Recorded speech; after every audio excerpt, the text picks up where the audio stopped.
Hello friends, എല്ലാവർക്കും പുതിയൊരു ക്ലാസ്സിലേക്ക് സ്വാഗതം. നമ്മൾ രാസബന്ധനത്തിലെ അടുത്ത ടോപ്പിക്കിലേക്കാണ് പോകുന്നത്. അടുത്ത ടോപ്പിക് എന്ന് പറയുന്നത് ലവണങ്ങളുടെ രാസസൂത്രമാണ്. ലവണങ്ങൾ എങ്ങനെയാണ് ഉണ്ടാവുന്നത്? ആസിഡും ബേസും തമ്മിൽ പ്രവർത്തിച്ചിട്ടാണ് ലവണങ്ങൾ ഉണ്ടാവുന്നത്. ആസിഡും ബേസും തമ്മിലുള്ള പ്രവർത്തനത്തിന് നമ്മൾ നിർവിരീകരണ രാസപ്രവർത്തനം എന്ന് വിളിക്കുന്നു. അപ്പം ഈ നിർവിരീകരണ രാസപ്രവർത്തനത്തിൽ ആസിഡും ബേസും പ്രവർത്തിക്കുന്ന സമയത്ത് ലവണവും ജലവും ഉണ്ടാവുന്നു.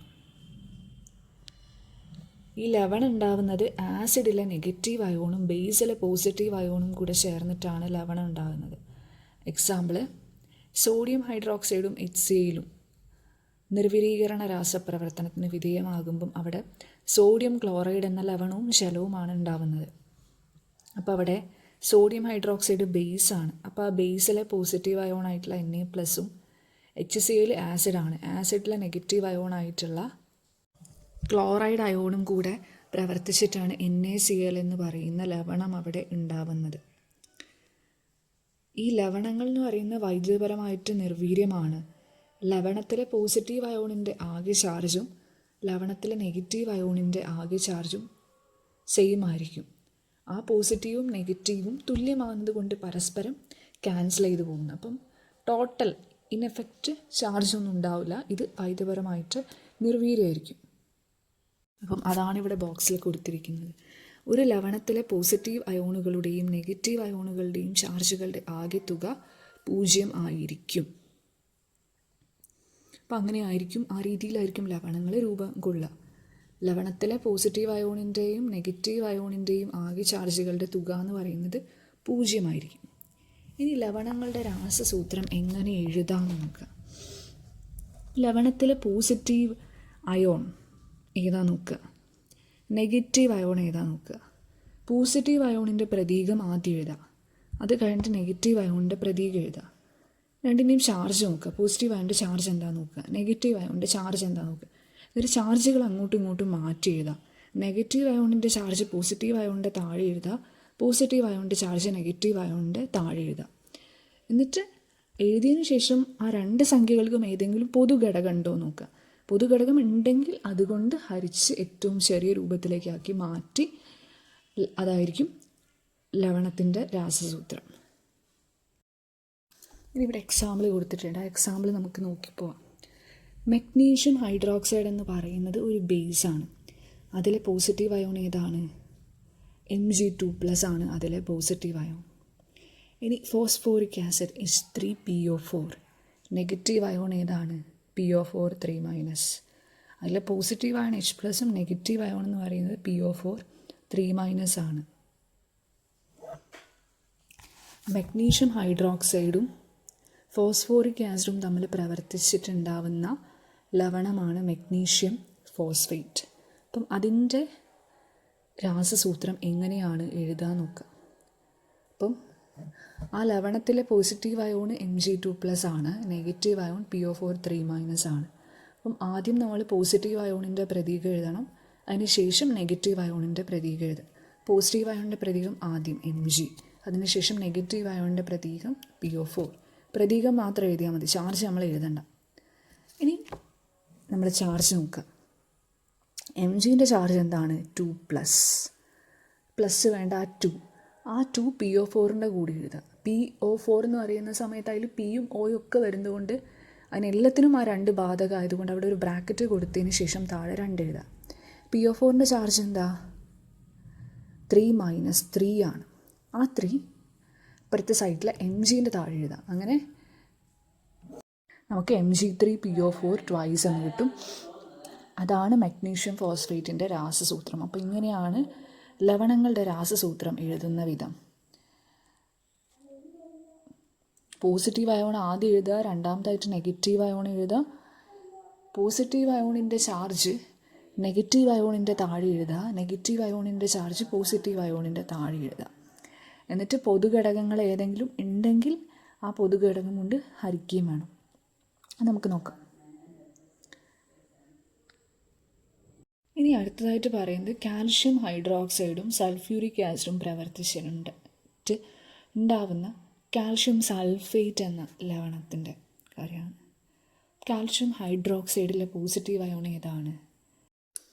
Ca2+ ആണ്. സൾഫ്യൂരിക് ആസിഡിലെ നെഗറ്റീവ് അയോൺ ഏതാണ്? അത് SO4 ആണ്. അപ്പം രാസസൂത്രം എഴുതാനായിട്ട് ആദ്യം പോസിറ്റീവ് അയോണിൻ്റെ പ്രതീകവും തുടർന്ന് നെഗറ്റീവ് അയോണിൻ്റെ പ്രതീകവും എഴുതുന്ന സമയത്ത് നമുക്ക് CaSO4 എന്ന് കിട്ടും. അതിനുശേഷം ഓരോ അയോണിൻ്റെയും ചാർജ് സൂചിപ്പിക്കുന്ന സംഖ്യകൾ പരസ്പരം മാറ്റി പാദാംഗമായിട്ട് എഴുതുന്ന സമയത്ത് Ca2SO4 twice എന്ന് കിട്ടും. പക്ഷെ ഇവിടെ രണ്ടും രണ്ടുമാണ്. അപ്പം പൊതുഘടകമുണ്ട്, രണ്ട് പൊതുഘടകമായിട്ടുണ്ട്. അപ്പോൾ Ca2ൻ്റെ രണ്ടിനെയും 2 കൊണ്ട് ഹരിക്കുക, SO4ൻ്റെ രണ്ടിനെയും 2 കൊണ്ട് ഹരിക്കുക. അപ്പം Ca1SO4 1 എന്ന് കിട്ടും. 1 പ്രത്യേകിച്ച് എഴുതേണ്ട കാര്യമില്ല. അപ്പം CaSO4 ആണ് കാൽഷ്യം സൾഫേറ്റിൻ്റെ രാസസൂത്രം. അത് നമുക്ക് കിട്ടും. ഇനി നമുക്കിവിടെ ഒരു ടേബിൾ കൊടുത്തിട്ടുണ്ട്. ആ ടേബിൾ ഫില്ല് ചെയ്യണം.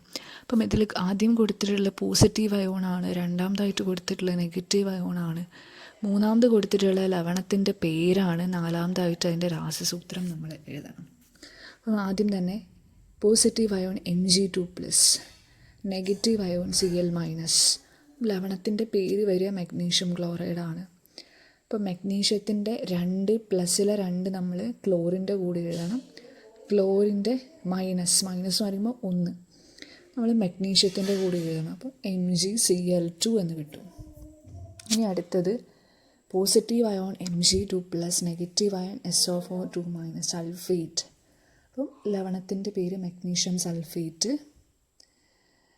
Mgൻ്റെ 2 SO4ൻ്റെ കൂടെ എഴുതുക, SO4 2- 2 Mgൻ്റെ കൂടെ എഴുതുക. അപ്പം നമുക്ക് Mg2SO4 twice എന്ന് കിട്ടും.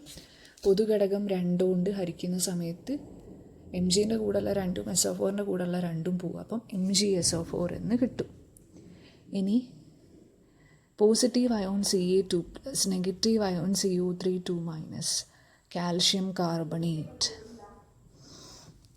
അപ്പോൾ ഇവിടെയും CaCO3, Caൻ്റെ ചാർജ് 2 ആണ്, CO3ൻ്റെ ചാർജ് 2 ആണ്.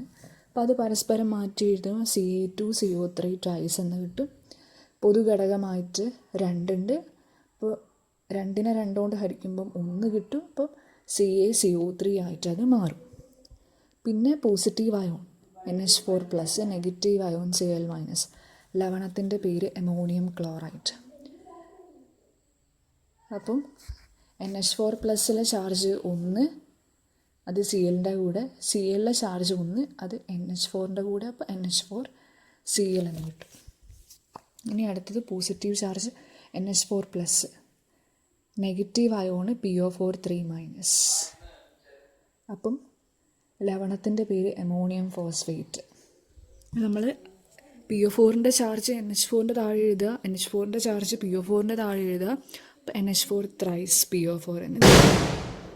അടുത്തതായിട്ട് positive ion calcium Ca2+, negative ion മുകളിലത്തെ സെയിം അയോണാണ് PO4 3-, ഫോസ്ഫേറ്റ് അയോൺ. അപ്പം ലവണം കാൽഷ്യം ഫോസ്ഫേറ്റ്.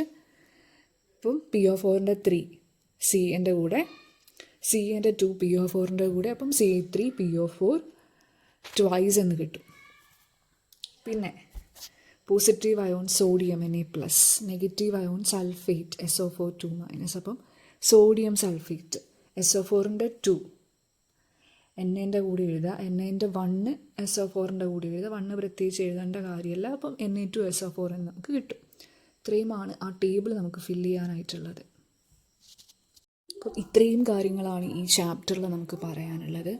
ഇനി അടുത്തതായിട്ട് ഈ ചാപ്റ്ററിൽ വരുന്ന കുറച്ച് പ്രവർത്തനങ്ങളാണ് വിലയിരുത്താം എന്ന് പറഞ്ഞ് കൊടുത്തിട്ടുള്ളത്. ഇനി അത് നോക്കണം. പ്രവർത്തനങ്ങൾ ഓരോന്നായിട്ട് നോക്കിപ്പോകാം. അപ്പോൾ ഈ പ്രവർത്തനങ്ങൾ കൃത്യമായിട്ട് ചെയ്യണമെങ്കിൽ എന്ത് വേണം? നിങ്ങളാദ്യം ഈ ചാപ്റ്റർ നന്നായിട്ട് പഠിക്കണം. ഇതിൽ ഓരോ ടോപ്പിക്കും വ്യക്തമായിട്ട് പഠിക്കണം.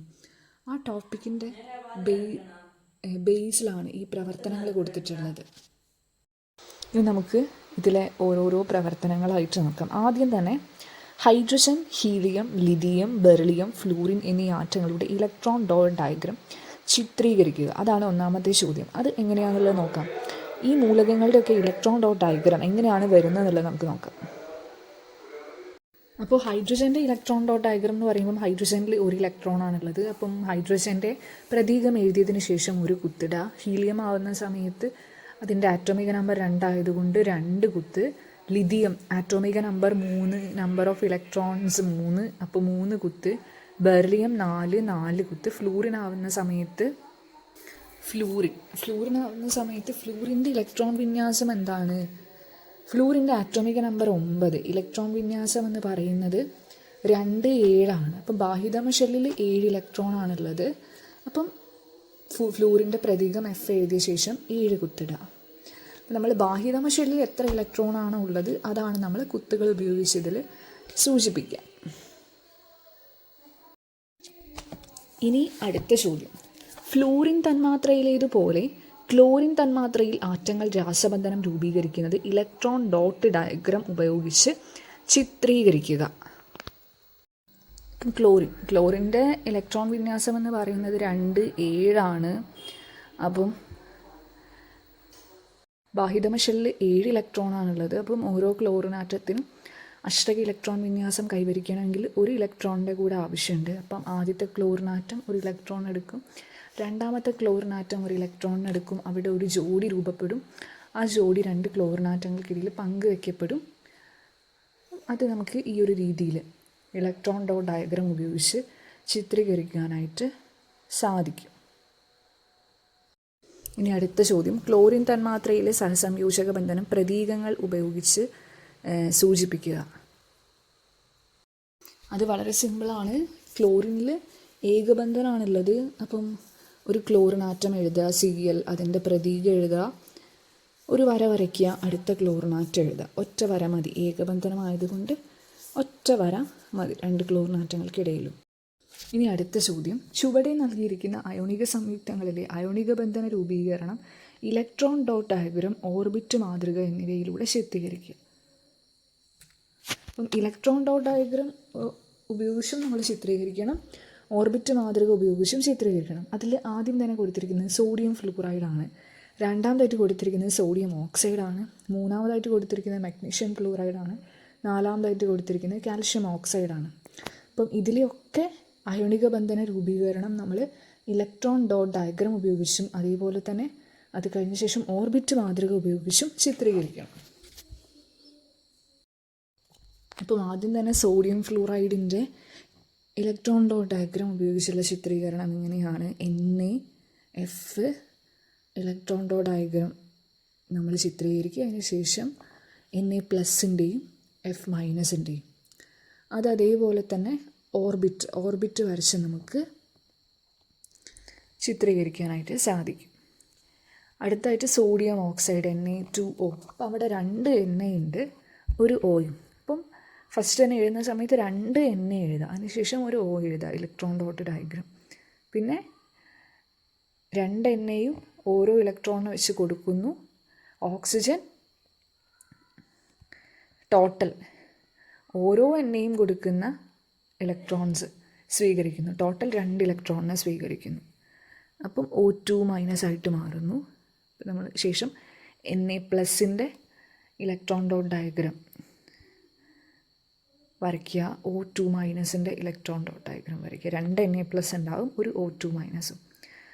അതും ശേഷം നമുക്ക് ഓർബിറ്റ് മാതൃക വെച്ച് ചിത്രീകരിക്കാം. ഓർബിറ്റ് മാതൃകയാവുന്ന സമയത്ത് എല്ലാ ഇലക്ട്രോണിനെയും നമ്മൾ വരയ്ക്കണം. ഇലക്ട്രോൺ ഡോട്ട് ഡയഗ്രം ആവുന്ന സമയത്ത് ബാഹ്യതമ ഷെല്ലിൽ ഇലക്ട്രോണിനെ മാത്രം നമ്മൾ വരച്ചാൽ മതി. ഇതാവുന്ന സമയത്ത് ഓരോ ഷെല്ലായിട്ട് വരച്ചിട്ട്, ഓരോ ഓർബിറ്റായിട്ട് വരച്ചിട്ട് എല്ലാ ഓർബിറ്റിലെ ഇലക്ട്രോണിനെ നമ്മൾ ഡയഗ്രത്തിൽ ചിത്രീകരിക്കണം. ആദ്യം തന്നെ നമ്മൾ ഒരു NAൻ്റെ എഴുതി, Oൻ്റെ എഴുതി, അടുത്ത NAൻ്റെ എഴുതി, പിന്നെ ബാക്കി അടുത്ത പേജിലാണ് കൊടുത്തിട്ടുള്ളത്. ശേഷം ആ ഒരു അയോണിക ബന്ധനത്തിൽ വരുന്ന അയോൺസ് നെക്സ്റ്റ് പേജിലാണ് നമ്മൾ കൊടുത്തിട്ടുള്ളത്. പിന്നെ Na+, O2-, അടുത്ത Na+. പിന്നെ MgF2. MgF2ൽ ഒരു Mg ഉണ്ട്, 2 F ഉണ്ട്. ശേഷം Mg2+ ഫോം ചെയ്തു, 2 F- ഫോം ചെയ്തു. Mg2+ലാണെങ്കിൽ F-ലാണെങ്കിലും അഷ്ടക ഇലക്ട്രോൺ വിന്യാസമാണ്, സ്ഥിരതയുള്ളതാണ്. പിന്നെ അതെന്നെ ഓർബിറ്റ് ഉപയോഗിച്ച് ചിത്രീകരിച്ചു, Mgയും 2 Fഉം. ശേഷം Mg2+ ഫോം ചെയ്ത സമയത്ത് ഓർബിറ്റ് മാതൃക എങ്ങനെയാണ്, F- ഓർബിറ്റ് മാതൃക എങ്ങനെയാണ്, 2 F- ഉള്ളതുകൊണ്ട് 2 എണ്ണം എഴുതി. പിന്നെ അടുത്തായിട്ട് കൊടുത്ത് കാൽഷ്യം ഓക്സൈഡാണ്. അപ്പം കാൽഷ്യത്തിൻ്റെ ഇലക്ട്രോൺ വിന്യാസം നോക്കുന്ന സമയത്ത് 2, 8, 8, 2 ആണ്. അപ്പം 2 അവിടെ ഇലക്ട്രോൺ ഡോട്ട് ഡയഗ്രത്തിൽ വരച്ചു. ഓക്സിജൻ 2, 6 ഇലക്ട്രോൺ ഡോട്ട് ഡയഗ്രത്തിൽ വരച്ചു. ഇവിടെ അഷ്ടക ഇലക്ട്രോൺ വിന്യാസം കൈവരിക്കാൻ വേണ്ടി Ca 2 ഇലക്ട്രോണിന് കൊടുക്കും. ആ 2 ഇലക്ട്രോണിന് ഓക്സിജൻ സ്വീകരിക്കും. അപ്പം Ca2+ഉം O2-ഉം Ca2+, 2, 8, 8, O2-, 2, 8 അഷ്ടക ഇലക്ട്രോൺ വിന്യാസം കൈവരിച്ചു. പിന്നെ ഇതേ കാര്യം തന്നെ ഓർബിറ്റ് മാതൃകയിൽ സൂചിപ്പിച്ചു. Cൻ്റെ നമ്മൾ വരയ്ക്കുമ്പം 4 ഓർബിറ്റ് വരയ്ക്കണം. O വരച്ചു. അതിനുശേഷം Ca2+ ഫോം ചെയ്ത സമയത്ത് ഒരു ഓർബിറ്റ് പോയി, O2- ആയി മാറി. അങ്ങനെയാണ് CaO. അപ്പോൾ നമ്മൾ ഇന്ന് വിലയിരുത്താൻ വേണ്ടി വരുന്ന 4 ചോദ്യങ്ങളാണ് ഡിസ്കസ് ചെയ്തത്. ഇനി നമുക്ക് ചോദ്യങ്ങൾ വരുന്നുണ്ട്. അപ്പം അത് നമുക്ക് അടുത്ത ക്ലാസ്സിൽ നോക്കാം.